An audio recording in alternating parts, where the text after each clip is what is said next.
বাহ বাহ, fine fine fine fine fine. শান্তিপূর্ণভাবে ভোট হওয়ার জন্য সলফলেক আমরা জুস কিনে খাওয়ালাম। মিষ্টি খাওয়ানোর সামর্থ্য তো আর নাই, তাই জুস খাওয়ালাম সলফলেক।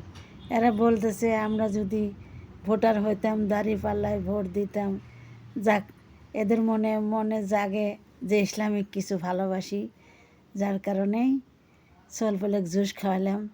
জুস খেয়ে দোয়া করো দেশে শান্তি আসুক।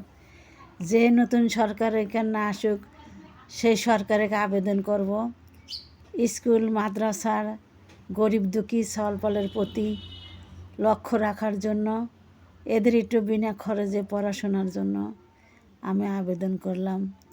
গরিব দুঃখী গ্রামের ছেলে মেয়ের জন্য নজর দিবেন। সবাই তো অনেক বেতন পায়, তাদের ছেলে মেয়ের জন্য কষ্ট নাই। যারা বেতন পায় না, কৃষক, তাদের ছেলে মেয়ে অবশ্যই নতুন সরকার নজর দিয়ে ভালোবাসবেন। আর শান্তিপূর্ণভাবে ভোট হওয়ার জন্যে আমি কিন্তু বাচ্চা কাচ্চাকে জুস খাওয়ালাম। এরা মিছিল করতেছে, দেখে তো ভালোই লাগলো যে ছোট সলফলও মিছিল করার জন্য প্রস্তুত থাকে। যাক যাক, ভালো লাগে, সে সেটাই করবে।